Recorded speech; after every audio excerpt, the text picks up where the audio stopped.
You're listening to the Nightlight Radio Network. This is Dr. Zohara Hieronimus, co-host of 21st Century Radio.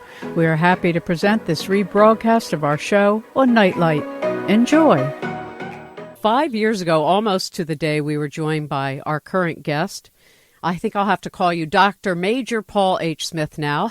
I see, Paul, that you've gotten your Ph.D. since we were last together. Congratulations on that. Thank you. Yeah, that was a long siege. Over 12 years, not quite 13. Tell us what the title of your dissertation was before I do the rest of my introduction.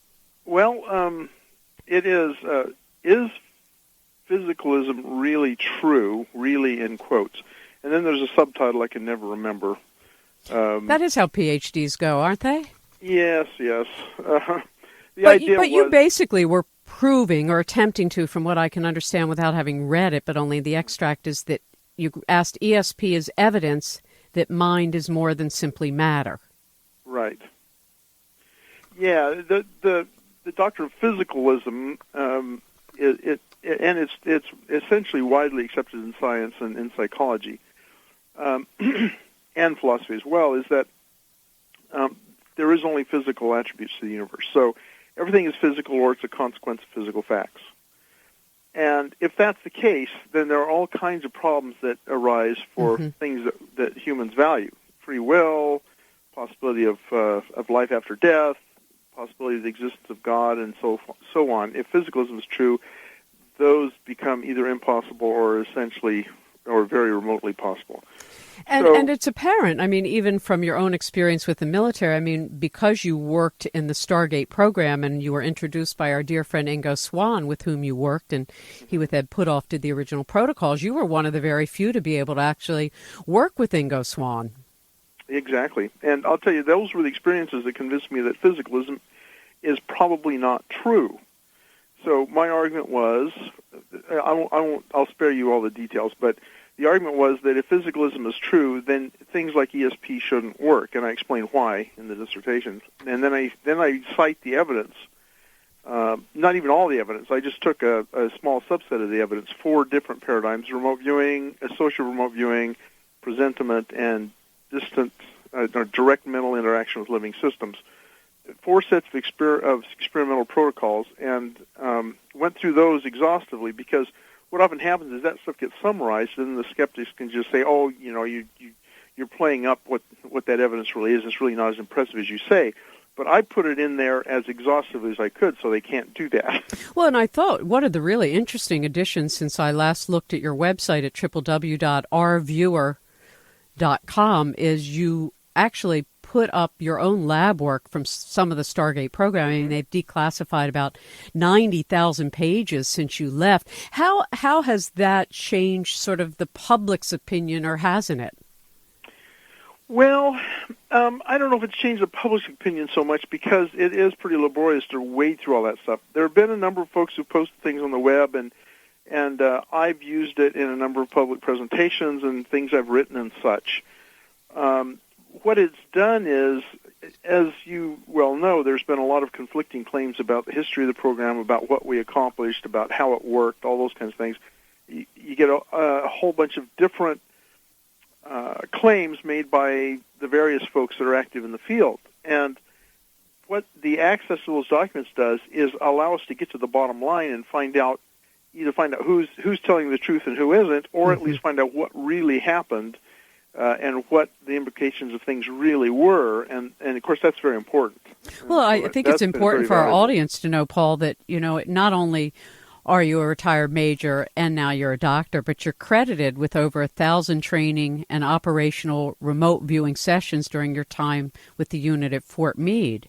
And in addition, you are an Arabic linguist, an electronic warfare operator, strategic intelligence officer for special operations, Mid-East desk officer, tactical intelligence with the 101st Airborne Division during Desert Storm Shield, strategic intelligence officer in the collection directorate of the Defense Intelligence Agency. Meaning, I'm saying all of this not only because it is true, but I want our audience to understand that you pass all those tests of, credential that one would say, oh, this is a credible source. So describe for our audience who may not be familiar or might be tuning in for the first first time to 21st century radio, what remote viewing is and how the military has used it. Remote viewing relies on an underlying human faculty that we all seem to have, an ability that is normally referred to as extrasensory perception. And remote viewing is a form of extrasensory perception. It's kind of not just kind of, it's a skill set that you can learn that allows a remote viewer to perceive information, experiences, visual kinds of things, sensory perceptions, all those kinds of things, at a distance or that they couldn't possibly access normally with their regular senses, or behind shielding, or even distant from them in time. It's a form of controlled clairvoyance is probably the most simple way of saying it. Yeah, that's a nice way to describe it. Mm-hmm. And the military used it during the Cold War to see what they could find out about Soviet targets, Chinese, Hezbollah, all of the so-called bad guys at the time, to get information from targets in those countries and those from those folks that we couldn't get in other ways. They essentially exhausted all of the other intelligence collection methodologies, so they came to us, and in some, not all, but many cases, we were able to provide information that was later confirmed to be true.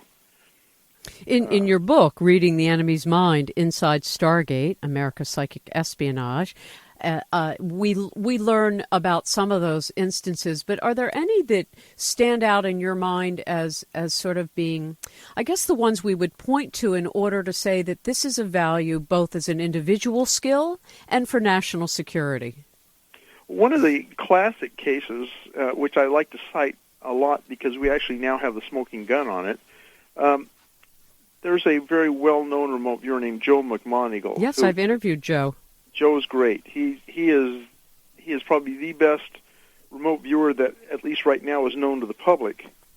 And Joe, very early on in the program, was given the coordinates to this huge building up on the White Sea in a shipyard the Soviets had built.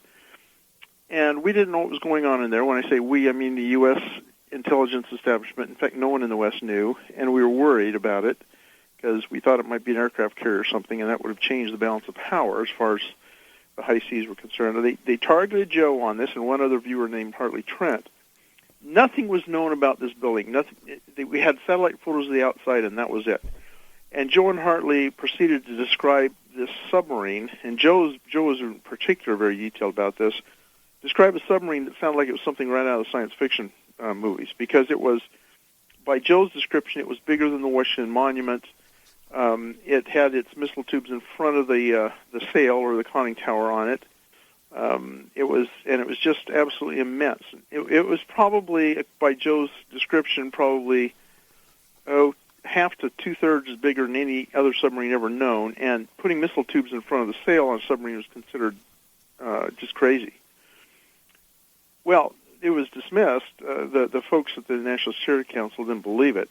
But 10 months after Joe had done his description of it, the Soviets indeed floated out the Typhoon submarine, which was exactly as Joe had described it. And this is a very great project for us because there's no way that he could have known what was in there. It's absolutely impossible that he could have known that, and that's provable that it's impossible that he could have known what was in that building, especially as well described as it was. And since then, the CIA has declassified the work that was done, so we have a direct, completely guaranteed provenance of that evidence of that case, and there's no way to deny what Joe did, and it's very clear and very evident. It's a great it's a great instance of this.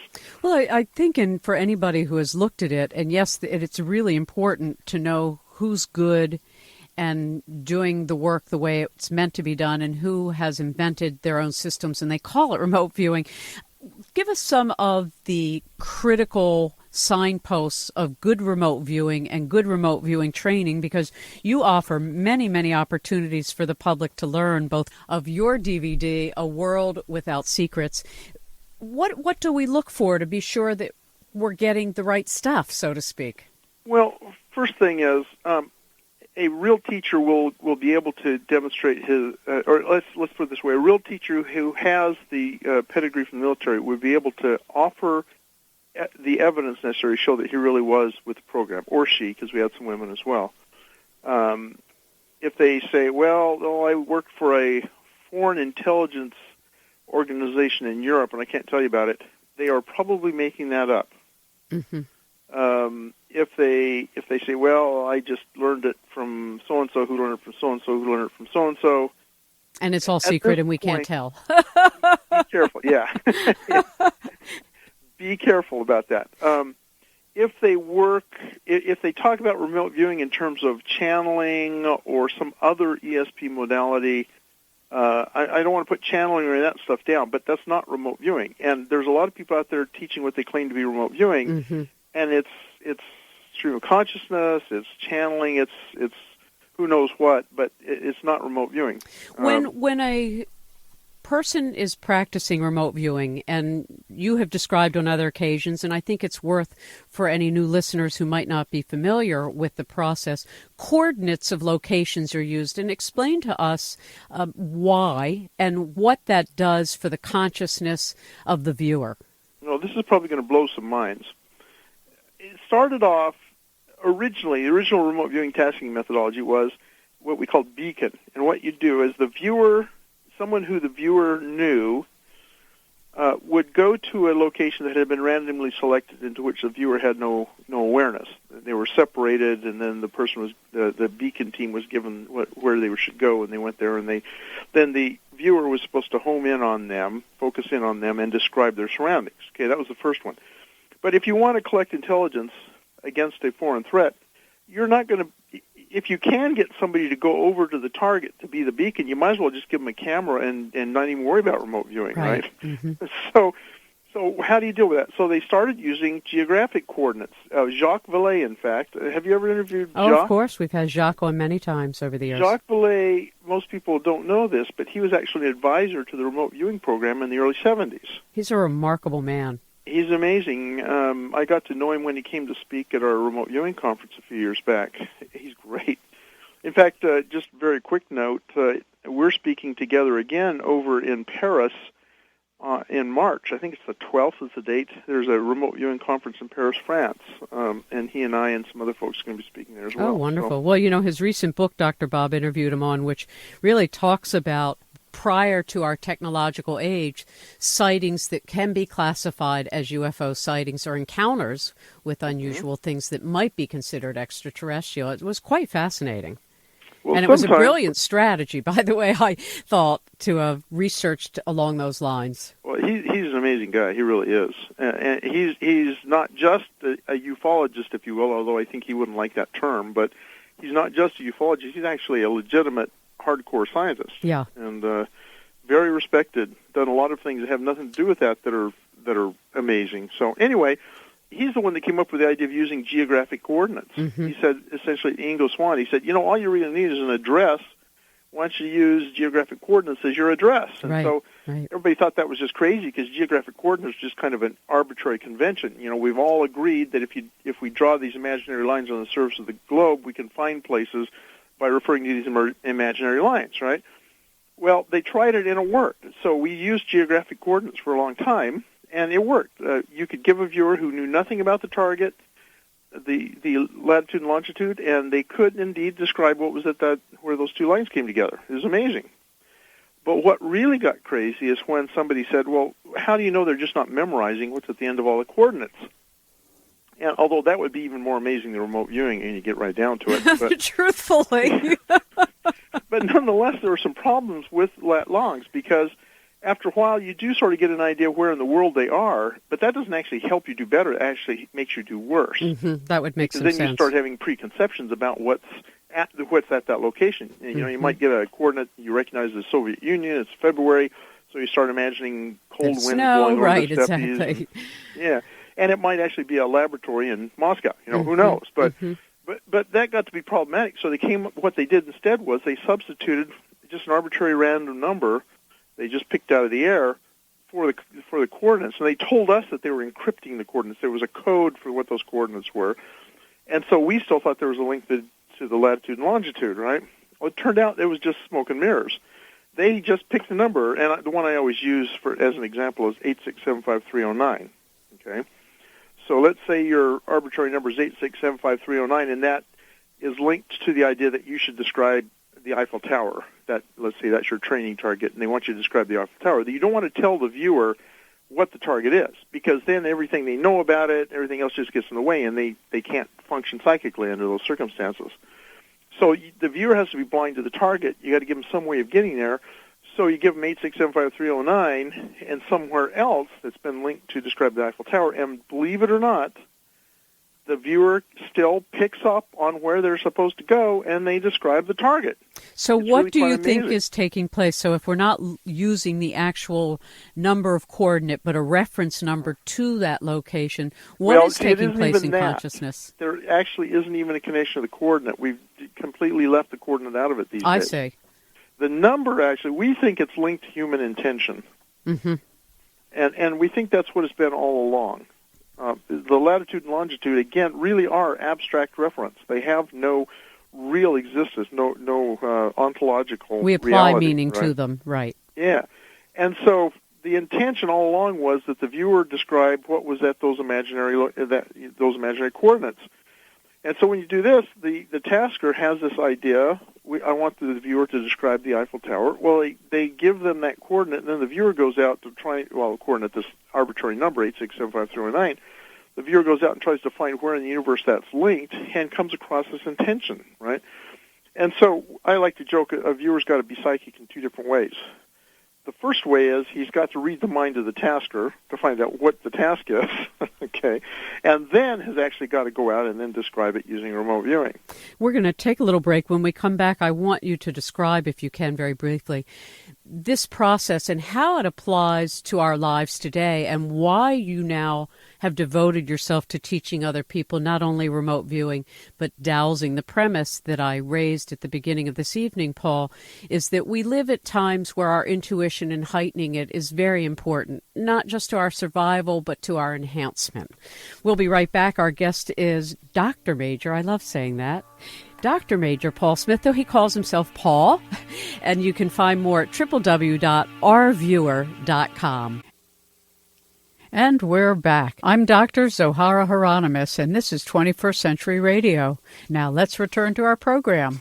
I have pretty much lived my life by asking questions, and I've often sort of thought about, where did that start? Why am I one of those people that ask questions?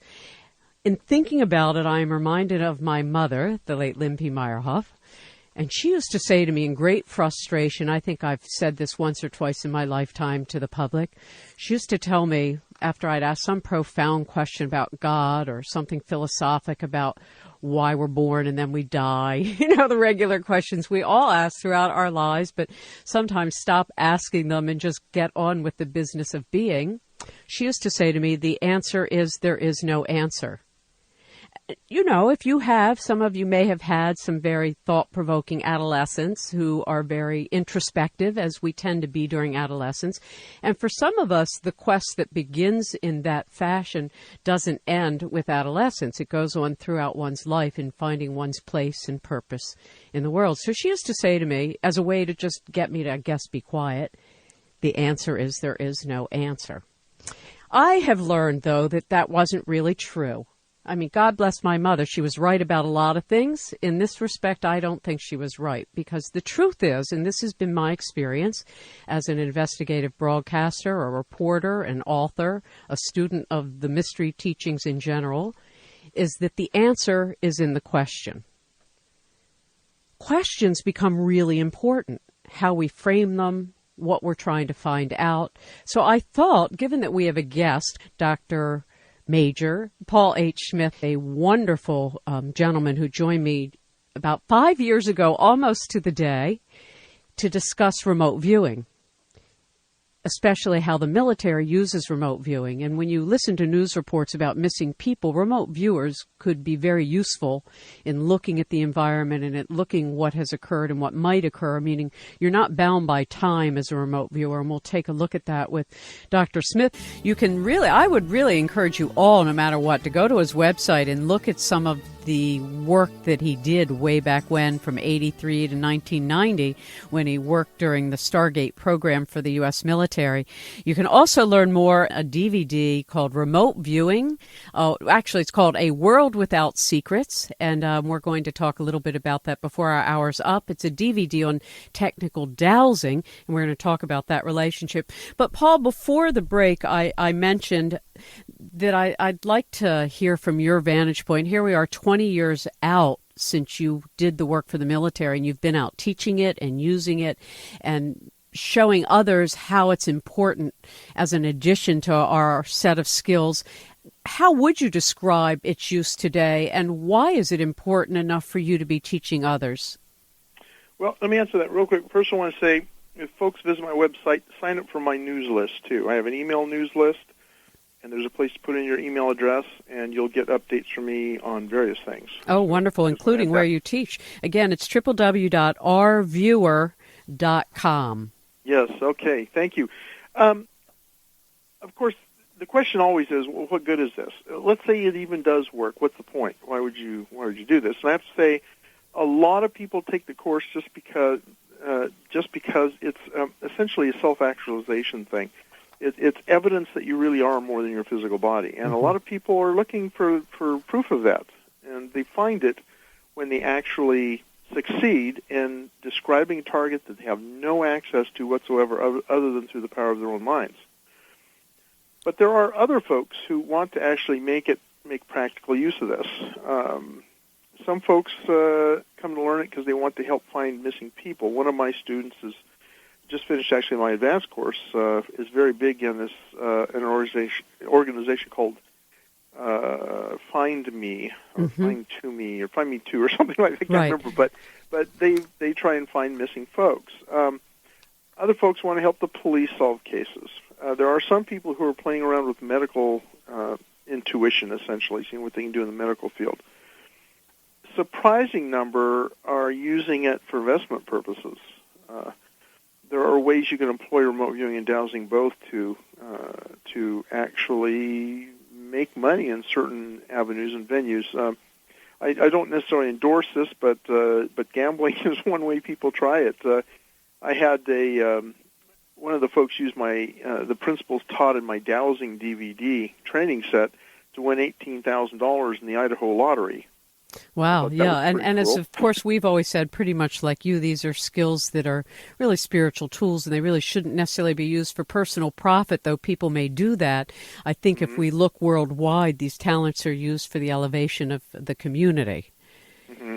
Well, yeah, I guess it depends on where your particular moral compass points. That's true, and also what your destiny and karma is. But I noticed because you also have this International Remote Viewing Association. We're not just talking about a few folks anymore in America.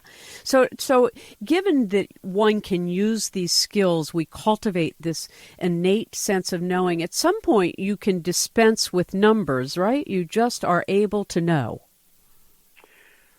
I'm not sure what you mean by... Meaning, some people said, well, remote viewing is only about having sites and looking for them, and like you're explaining right now, it's not just about locating places. It's a skill that we... describing...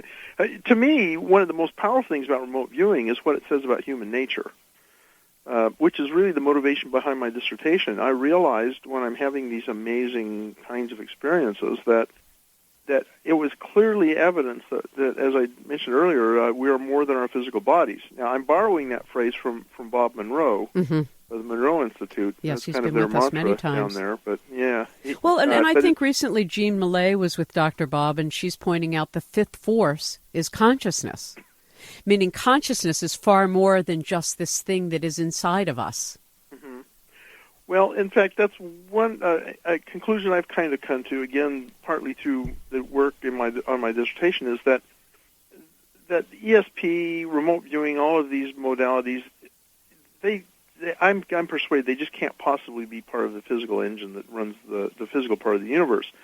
There are folks like my friend Dean Radin, who he and I have lots of discussions about various things. He's convinced that non-locality is a very basic principle of quantum physics. Will explain ESP, or essentially these kind of consciousness effects. And I just don't think that's going to happen. I don't think non-locality can explain it.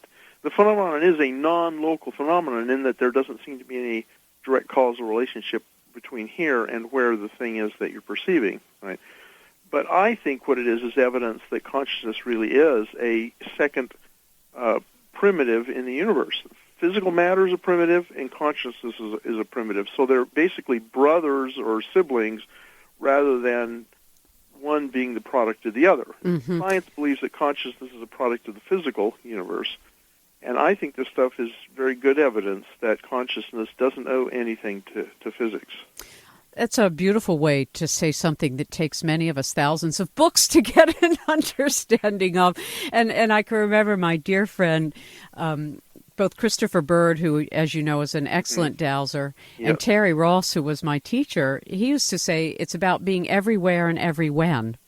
Mm-hmm. And I like the way of describing it. You teach these advanced and basic controlled remote viewing courses. Again, you can learn more at Paul Smith's website, rviewer.com. But how does dowsing come into this practice, that either remote viewing, dowsing, and other intuitive talents? Yeah. Dowsing, the way I look at it, dowsing is really partakes of the same underlying mechanism that remote viewing does. It's both part of the same human faculty, just used in a different way. And I like to say that dowsing and remote viewing are the inverse of each other. So, speaking very elementarily here, is that a word, elementarily? Anyway, I like that word. Basically, in remote viewing, you know where something is, you don't know what it is, and your task is to find out. In dowsing, you know what it is, you don't know where it is. That's lovely. Okay? And so they are really complementary. In fact, in the military program, we would use them together. We would use the remote viewing. We'd start off, and we knew. See, it gets complicated very quickly. But the idea was we would do a remote viewing session on the target, and once the viewer starts off blind, the managers may know what the target is, but they don't want the viewer to know because that disrupts the process.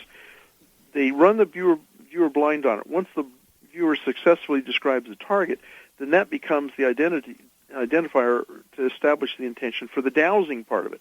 So we do a full-up remote viewing session, get a great description of the target, then use the dowsing to locate where, for example, the drug smuggling ship might be that we're trying to locate, or the narcotics on an island that have been hidden, or whatever. And so we use the two together, and it was a really amazing unification of two different tools to accomplish a common purpose. So have you found in your own experience, I mean, you're obviously very good at both, that it gets to the point, people have often asked me this because I'm an intuitive and I just see, and sometimes I hear, and sometimes I can control it, and sometimes it just happens to me. After a person practices for a while, does it get, I remember when I was being taught different things about dowsing, and there's different techniques, whether it's a pendulum or rods or a stick thing on your finger, that eventually you can dispense with any tool as an antenna and just know. Yes, I call that deviceless dowsing because you have no device intermediary between you and your task. And what is it within yourself that lets you know that you're onto the target, whether it's the depth of a well or looking for a missing person? How do you know that you're on when you're on? Well, ultimately, the only way you know is when you actually get feedback and you find out you were right. But in order... Well, that's scientific proof, but within yourself, because some people say sometimes it's a hunch, sometimes I just know. Yeah, the indicator, when you're using rods or pendulum or whatever, you can think of that as kind of the meter on the needle on a gauge.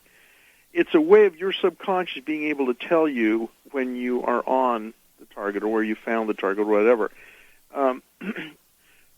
Because the conscious mind, the conscious awareness, likes to process things and give you wrong answers all the time in this field, which is why so many times psychic predictions end up being wrong is because they're filtered through conscious awareness. You have to learn how to bypass that, and dowsing does that beautifully. You have the instrument, the rods or whatever, that moves when your subconscious recognizes you've located the thing you're looking for, right? But which again goes back to something I said before you joined us, is that the question is so critical. You have to ask the right question to get the answer. It has to be precise, yes, absolutely. Assuming that you've asked the right question, if you once get really practiced at it, you don't need the implements to do it. Well, look, I have one implement here. I have time. Don't go away. Paul Smith will continue with us on 21st Century Radio. Follow all of our guests and our links to them at www.21stcenturyradio.com.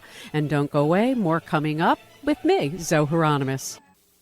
Hi, this is Dr. Bernie Siegel speaking to you for 21st Century Radio and Dr. Zohara Hieronimus. She's top quality, as is her program, speaking about consciousness and opening our minds to what I think will be the future of both medical care as well as how we care for ourselves and each other and really begin to understand ourselves. And my latest book is The Art of Healing. Bless you all. You know, since the 1980s, we've covered remote viewing and psychic warfare, and over the years, wonderful men like Ingo Swann, Charles Tart, Hal Puthoff, Joe McMoneagle, Robert Monroe, Dale Graff, and Paul Smith, who joins us again this evening, have joined us to talk about this work, its importance, where we can use it, why we should use it, and that's what Paul has made really his life about now, is helping others learn how. He has a DVD out on technical dowsing called A World Without Secrets. Learn more at www.ourviewer.com. And Paul, you mentioned to me that people can get this DVD even if they're not a winner tonight when we ask a question later on. Yes, that's right. A World Without Secrets is actually a documentary. It includes Hal Puthoff, as you mentioned, Hal, and some other folks, including myself, of course, kind of giving the idea behind dowsing, what it is, its history, how it was used in the military, and it's kind of the introductory part to a 2-DVD dowsing training set that folks can buy that I conducted and we put together. It's great. I've gotten really great reviews on the DVD training set. But if you just want a taste of it, this DVD, A World Without Secrets, is free to anyone who wants to order it. You can either go to my webpage and there's a free DVD. You can click on that link, or you can go to this website specially set up to get the free DVD. Thank you. That's wonderful. All right, so I said at the start of the evening before you joined us that developing intuition, heightening our sensitivity, that these are all skills, as I love the way Ingo calls them, bio-mind superpowers. Mm-hmm. Why is dowsing, remote viewing, and all of these intuitive talents important enough that you now devote yourself to the international community of people as well as training people? Well, the first and most importantly, I've sort of touched on this before, the idea that it really changes our view of what human nature is, and that's important because if humans really are more than their physical bodies, that changes our whole outlook on how humans ought to be treated. If we realize that humans are more than just this biological machine walking around, a machine is imminently disposable, and oftentimes societies that come to think of as humans as nothing more than a package of meat walking around, they turn them into slaves, they persecute them, they kill them or whatever. That has to do with attitudes about what humans are. If we come to realize that humans really are more than just this biological package, we have to start giving them more respect, I think. Many of us already believe that. Many of us already are aware of the fact. And I think we tend to treat people differently if we understand that they are something. Well, and that if everybody really believed what the literature and the sacred traditions teach, that we are one, mm-hmm. we would live more like we are one. Because, mm-hmm. as I say, if you can't control your anger for yourself, do it for the rest of us. There you go. That's right. So, kind of like the golden rule of anger management, right? Yeah. No, it's very true, and it's very hard for all of us. I think this is why I've spent the last 4 years of my life writing books about self-refinement based in the tradition of Kabbalah and the ancient Hebrews. The tree of life and many of the other symbols of the world, when you put them all together, end up telling us the exact same story about dimensionality and unity, and that we are not just a physical body and we are existing in other dimensions, and our capacity to be simultaneously out of the physical body and in the physical body is how we're designed. I mean, there's Hollywood versions of all of this, like Men Who Stare at Goats, which I watched, and of course, knowing some of the inside, saw how silly some of their stuff was. But it's kind of like all of these aptitudes are getting out through the public door of Hollywood, which is an unfortunate way because it's diluted and distorted, which is why people like you become so important. Because if somebody in our listening audience really wants to learn dowsing and really wants to learn about remote viewing, you can trust somebody like Paul Smith and the work of his teachers. Go to www.ourviewer.com. Now, before the break, I had mentioned my interest in following up with you on the rest of the world's use of these skills, because while the United States might still poo-poo UFOs and the regular media in our country treats all of this as dismissible, in other parts of the world it's not at all. How have you seen it change in the last 20 years, whether it's applications in China or Russia or Germany or Israel? Do you know of any of those things in particular? Well, I do know a little bit, mostly about current news reports, but the Chinese take it seriously, although they take it seriously in a different way. They're like the Soviets. Soviets had a huge program in this, but they were absolutely convinced it had a materialistic base, a physicalistic base, and of course, being Marxist, they had to have some kind of materialist premise to it, or it just wasn't acceptable, right? So that was their working model, and they were all excited about it. The Chinese same way, and they had a lot of interesting research, which is going to come out soon. Joe McMonagle's protege, Ed May, who was the director of the remote viewing research part of the program in California when it finally was terminated by the CIA, Ed has been working, and Joe as well, has been working very closely with the Soviet ESP research program, the folks who are left over from that. And as I understand it, they're working on a book that they're ultimately going to publish, first in Russian and then in English, that will kind of give the history of that program, which I would love to see. I'd love to know what they did and how they did it and what kind of success rates they had and that kind of thing. So that will be exciting. I do know that, of course, a number of different countries or entities within countries have been involved in it. The Japanese, through Sony had a big program in ESP research and psychokinesis and such for a long time. And the Israelis, I think you mentioned them. There's some of that I can't even talk about. I don't know whether it's ever been declassified. But Right. No, and I understand that, and I think our audience can appreciate that. When you start to open a door to some of these programs, whether they're in our country or others, sometimes even what you're told is disinformation, and that's also a reality. But for the listener who says, hey, I'm a sensitive person, and I get hunches, and I have dreams, and I sometimes see things before they happen, those are generally the kind of people who would benefit by this practice. Describe for us, if you could briefly, how the practice of dowsing and the practice of remote viewing actually strengthens your ability to be intuitive. Okay. Let me first preface all this by saying anyone can benefit from this.